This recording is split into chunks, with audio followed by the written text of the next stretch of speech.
This podcast is not sponsored or supported by any business or organization. The views reflected on these podcast episodes are my own. Be aware I am not a medical doctor, travel agent, or any other kind of expert. But I hope you still enjoy. Hey friends, welcome to the Gluten-Free Advocate, a Substack and podcast that helps me process my health journey and my determination to pretend that those health conditions don't exist at all.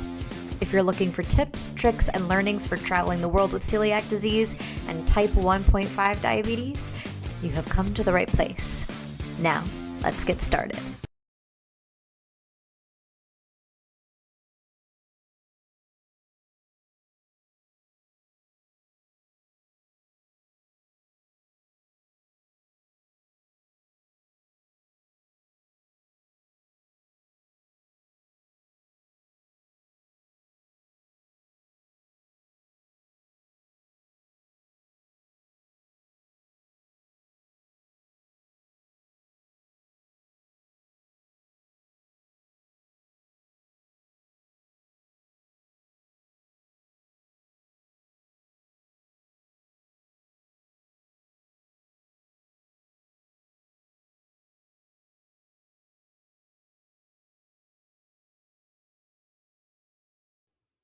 Hi, Linda. I'm so happy to have you back on the podcast. Welcome back.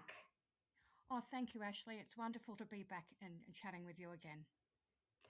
So I went and listened to our episode again in preparation for us having this conversation today, and it was all about finances and traveling, and that was all in 2000 or in 2024. Do you have any updated tips for us since in the last 2 years of things to look out for, especially in this time where everything is super expensive? For sure, yeah. Things have changed since we last spoke. The cost of living has really exploded here in Australia and worldwide. So I think people are really looking for ways where they're going to save their money. They still want to travel, like we're all wanting to travel. That's a big part of our life. So I think airline miles and frequent flyer programs have really come into their own. Mm, I have noticed really with people that I've been speaking with that they're really instead of paying for airfares, they're using and redeeming their airline miles, which I think is a really good thing for the budget anyway. And it's good to hmm actually use them anyway because if you don't use your miles, then sometimes you can lose them depending on the airline program where they might delete some of them. So it's good to always, keep that redemption active and use those miles to travel. And, obviously it's going to make a big dent in your budget. It's, that money that you would have paid for an airfare is going to be used up with points. So I think since we last spoke, that's really become a really important part of people's travel planning and how they travel. Yeah. That's so true. And I definitely am scraping pennies in a way that I haven't had to before as far as for booking my travel. I usually can always find a deal, or there used to be all these free tours that you could do, and nothing is free anymore. There is no it's getting harder and harder to find those easy ways to travel when you're on such a tight budget. But I know that you've also written additional books since we last spoke. Which is your latest book that's out there for folks to? I believe there's Antics from Abroad, Hot Mess that came out on April 10th. Is that true? Yes, yeah. So I've just been through the launch month, which went really well. But yeah, Annex from Abroad. So I've got the two series, is the Smart Travelista Guide and Annex from Abroad. So as the subtitle suggests, it's a hot mess. It is a hot mess, which is probably in a lot of the books in the Annex series. But yeah, it's really about things where things haven't gone right. So as travelers, we like it when everything's perfect. Um, Mm. but when you travel, sometimes things don't go as planned, and that's what the Annex from Abroad is. It's an entertaining and sometimes shocking depiction of things that have happened to me, through my travels, and also people that I've met, things that have gone wrong for them. So yeah, it's an entertaining read about all the things that potentially could go wrong, and hopefully you learn something where that won't happen to you, or you'll learn something where you can stop that happening for you next time you travel.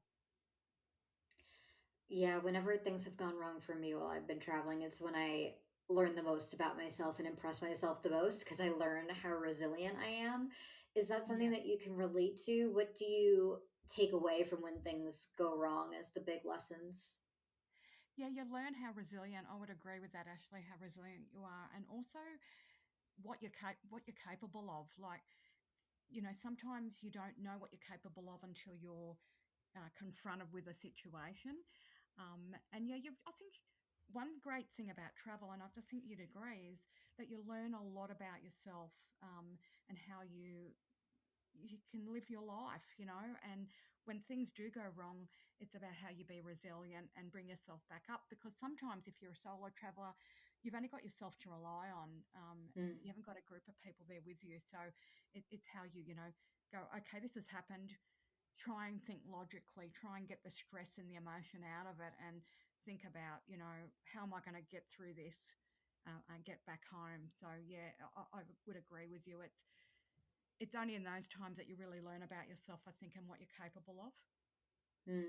Yeah. What was the Do you mind telling one of your stories that, and just to entice people to go and get the book? What's a story that you went through where things went wrong and the big learnings from that particular situation? Yeah, I think way back, I was in Miami, a few years back, and almost stuck in a hurricane. So I think I was on the tip edge of the hurricane season, and I thought, oh yeah, everything's going to be fine. I found out it wasn't, and a hurricane was heading straight for Miami, and I was in a hotel on Miami Beach. So yeah, that was something that was very unexpected. I had to make some decisions really quickly, to be safe. I also met some other people that they didn't speak English and they were quite frightened. So I sort of took them under my wing, and whatever I did, I helped them do the same. And one of them actually said to me later, "Oh, you're my angel," and I was like, "No, no, I'm just a person that's trying to get into safety, and I just need to help you do the same." So yeah, it was an interesting interesting episode. I learned a real lot about resilience, and being extra prepared, and you know basically keeping yourself safe. I think in life it's if something happens, the first thing you've got to ensure is that you're safe. And things do happen unexpectedly, and it's just you know um, uh, you know, as we're talking, I got out of it quite well. But yeah, it was just one of those situations that I didn't expect, and but I can talk about it now and put it in my book. So, Yeah, it's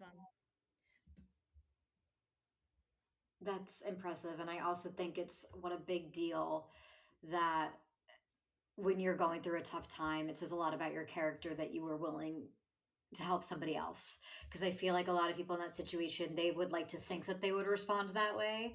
But in reality, when you're scared, people, their instincts change a little bit. So I think good on you, and uh, pat on the back for that you were willing in a moment where I'm sure you were frightened to help out other people. That's incredible. I love that.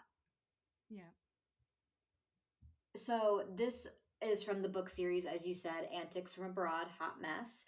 Um, and I know you mentioned before that you also have the Smart Travelista Guide series. Can you explain to folks when they're going to purchase one of your books? And we'll talk about how they can do that a little later. What are the two differences in each of your series that you provide for folks? So the Smart Travelista Guides is about the travel tips. So, as your listeners might know, I've got a travel background and also money management. So a lot of these tips are books that I would have been searching for had I not had the experience that I've got. About different topics. So yeah, the Smart Travelista Guides is really topics that initially resonated with me, and something that I think that others would find handy. So some of them are like solo travel. Others are about protecting your safety, which is really important as a solo traveler, and also many others. So what they're really about is how to travel, and keep within your budget, but then also travel smarter. So that those Mm. books are really around how to travel smarter, but not spending your whole budget traveling. And as you mentioned, Annex from Abroad are the entertaining travel stories. Mm. So they're very different and they cater to different people. But it's just really what is your interest within the travel genre. You've, I'm so impressed because I feel like I could write maybe two books, and you have written around 14. And how do you come up with either whether it's the Smart Travelista guides or the Antics from Abroad series? How do you decide what you're going to write for a new book and the topics that you want to hit? What inspires you? Yeah, so the Smart Travelista guides, I look at the trends. So whatever's trending, and if what I do, I also do a bit of market research and ask questions, especially through social media and through my community, and just find out what's really resonating with people. So there was one book that I brought out close to when AI was being really prominent. So that sort of eventuated into the chat GPT books that I wrote. So and it's really the Mm, conversation. So if I see a gap or if I see a need out there, then I will that will be at the top of my list of being a potential book. So I'm a really big, uh, searcher of trends and finding out mm, what's resonating with people. Is there a gap in the market? So that's really how I come up with those. And there was a travel health and safety book that I wrote. I wrote that within the pandemic because obviously that was mm, something that was really important to us at that point. So yeah, if you sort of go back through the timeline, you will see that certain books, when they were published, were around about when there was other trending issues happening, or travel issues. Um, the Annex from Abroad, they're not in any chronological order. They are really, you get one chapter and you're not really sure what you're going to get in the next chapter. So it's really mm. about the memories and stories that were important in my travel. I suppose you could call it traveler's career. And that's sort of how they come about. So they're not in any chronological order from when I started traveling to the current day. They're about what's going to fit in with that particular theme of the book. And that's sort of how I come about with the writing and the different books that I publish. What was your? It sound man. If you're keeping up with trends, you must be a really incredibly quick writer, which is very impressive to me. I mean, should be no surprise based on the conversations I've had with you. What was the book that you had the most amount of fun writing? Oh, um, gosh, that's a good question, Ashley. The one that I think I think the ones that give me the most pleasure are the Annex from Abroad because they Mm, make me laugh as I'm writing them. If they make me laugh, I know they're going to make other people laugh. Obviously, yeah. everyone's got a different sense of humour, but I find that they are the most entertaining books to write. I have a chuckle to myself many times. And I think that's sort of like my guideline. If it's making me laugh, then I think it's going to make other people laugh as well. Um, the Smart Travelista guides are great too, but they're more, I wouldn't say formal, but they're more, it's more about a topic, which Mm. in most cases is not funny. It's more serious. Um, but yeah, I think probably the Annex are the ones that give me the most pleasure, and they entertain me. So I know that they're going to entertain, and the feedback that I've gotten through reviews is that they're entertaining. So I'm going a lot going forward with those because I'm getting the feedback that they entertain others.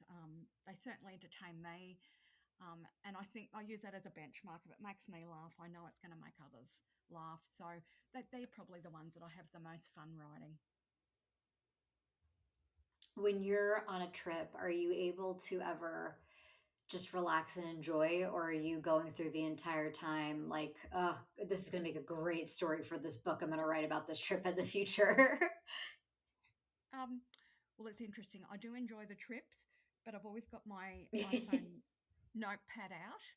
And if something's Yeah. happening, if something's really happening at that moment, I am writing notes. I'm like a speed writer on the iPhone notepad. And then, because it's always good to capture things as they happen, because then it's going Yeah. to be really clear in your mind. They say, memories sometimes look different the further you give distance from them. So it's best to Yeah. write things as they happen. So that's what I do. Also, obviously, photos, because I can include photos in the books as well. So I think, okay, if there's going to be a chapter about something, I need to take the photo that's going to apply to that chapter as well. So yes, I think when I first started traveling, Ashley, I had, obviously I wasn't doing a lot of what I'm doing now. So the way I travel is a little bit different. I do Mm. enjoy it. Gosh, I enjoy myself like most people would. But then I've also got that, okay, is this going to be a story? I need to document it Mm. when it's happening, because then that's going to be the base of a chapter in the future. So I think the way I travel now is a little bit different. It's sort of more because it's part of my business, right? So Mm. business and pleasure mixed together. Do you, what is your writing process? And it sounds like you do some of it in real time and then other, when you come home, do you then sit down and just write about the trip? What is, or do you take time to ruminate on it and as things just sit down to write every day and things pour out of you? What is your process? So my process is I do the notes as I'm traveling. What I'll Mm. do, I do a bit of a mind map when I'm ready to do the next book. I think about, I sort of do an outline or an idea for each chapter. Then what I would do is keep a bit of distance from that and sort of, as you said, ruminate over, the notes that I've taken about the story, to let it evolve in my mind. And then what I do, it might sound a bit old school. I actually have started lately writing down the chapters in a notepad. So I've got the notepad on Mm. the iPhone and I start writing it. There's something cognitively with putting a pen in your hand, writing it in a book, and then thinking about it. So that's what I've been doing lately. That then I leave a bit of distance from it again, maybe a month or so, and then I then transpose it into my computer. Since I've been doing that, I've actually been writing books a lot quicker. I Mm. don't know what it is with the brain and the cognitive process with that, but it seems to be working really well, and I'm getting a lot more books out that way. I have tried other ways also, like voice notes and also like dictation. They're great too, but I've found that with dictation, when you're talking a book, there's a lot of fillers. We don't realize we fill our conversation with a lot of fillers, and Mm. that can get quite messy. So I've really explored all the technology that we've got and just found that sometimes old fashioned writing in a notebook has been the actual quickest and smoothest way of doing it. So that was probably only in about the last 18 months that I've been doing that. And I've found that the books are coming quicker for some reason. But look, I'm going to go with it because it's, successful. So, yeah, but as a writer, I think you've got to look at all the technology and try them all out and see which one resonates with you, and then just go with the one that's going to give you the best efficiency and quicker timelines. Right. Wow. Geez, it's hard to imagine that you could write any quicker than you are. And I'm so impressed and gobsmacked. And I think I have to, because I'm trying to write down my story because so many things have happened in the past couple of years, and I just want it even for myself. Mm. And I'm trying to figure out a system to like be able to actually do it. So this is really interesting. I'm loving hearing your process because it makes sense to me. Do you have, so if you're already writing and you're able to put out books so much quicker, do you already have your next book that's going to come out that people could look for? Are you allowed to Yes, say? well, it's going to be another Annex book, but it's only in first draft at the moment, so it's going to be a little bit of time. But there, yes, some other topics that are resonating with me at the moment, which I've got to formalise as well. So I dare say, if people follow me, you'll find out about the next books that are coming. But yeah, look, there's always going to be something to write about. I find Hmm. life and travels means that there's always something to write about. But yeah, definitely always some other books on the back burner. And I'm sort of balancing that with the blogging as well and other travel writing. So it's just you've got to sort of fit everything in where you can. But yeah, I'm absolutely going forward with Hot Mess at the moment. It's really going quite well.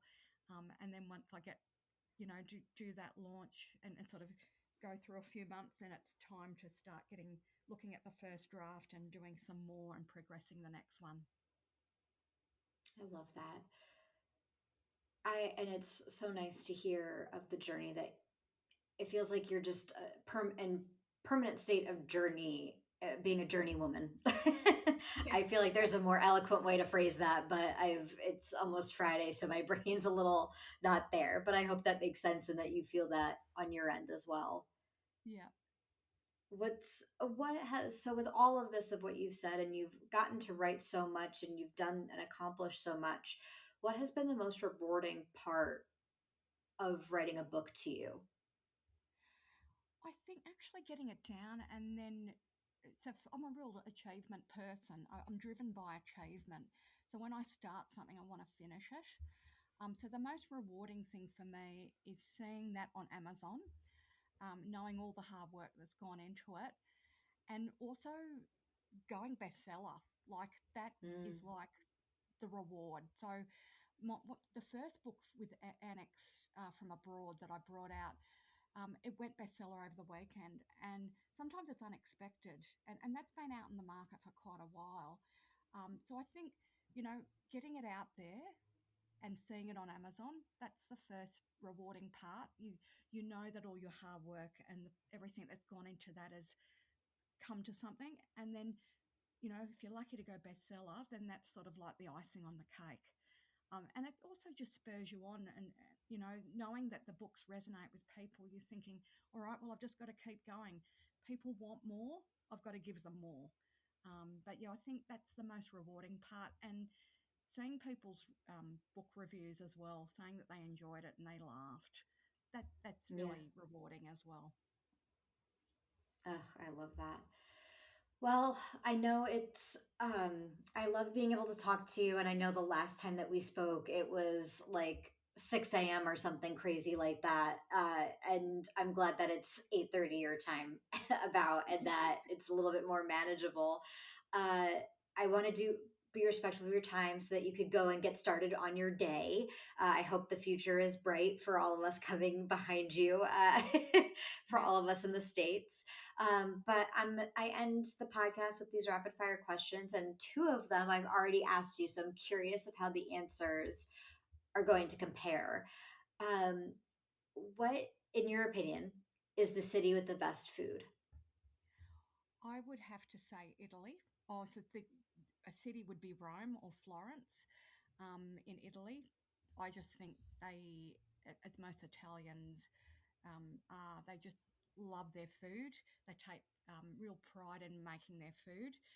So I would say as a country, Italy, but probably Florence or Rome. I would say I love the food there. Well, you're consistent because last time you said Rome or Paris. So, similar Very good. answer. Favorite, where is your favorite city to explore? Oh, look, I've got two actually.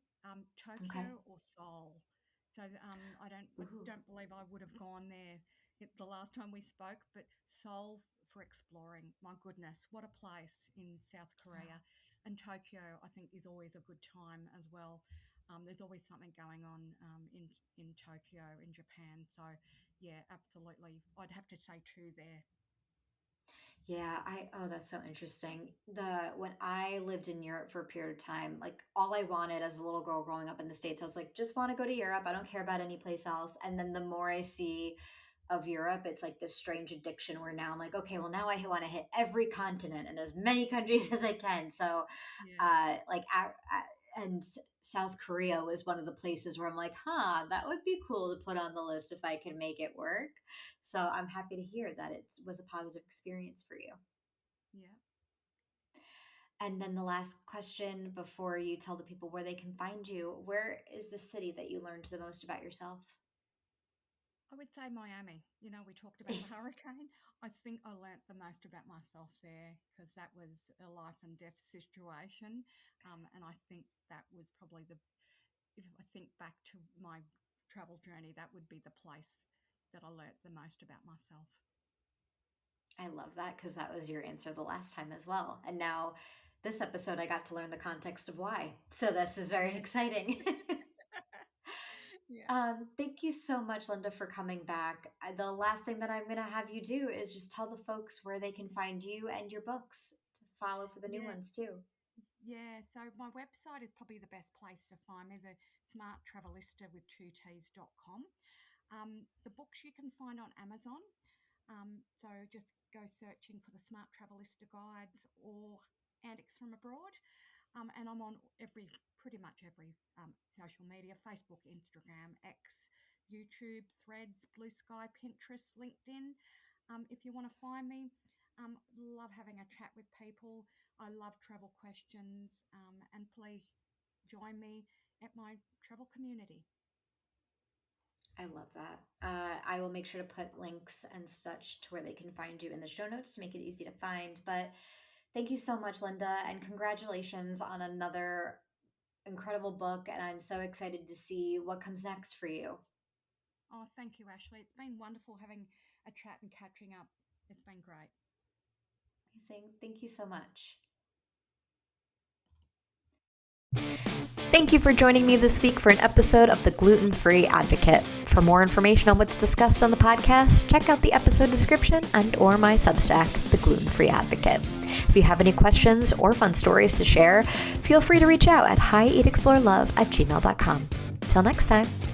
This episode is produced by Leigh Francis Productions.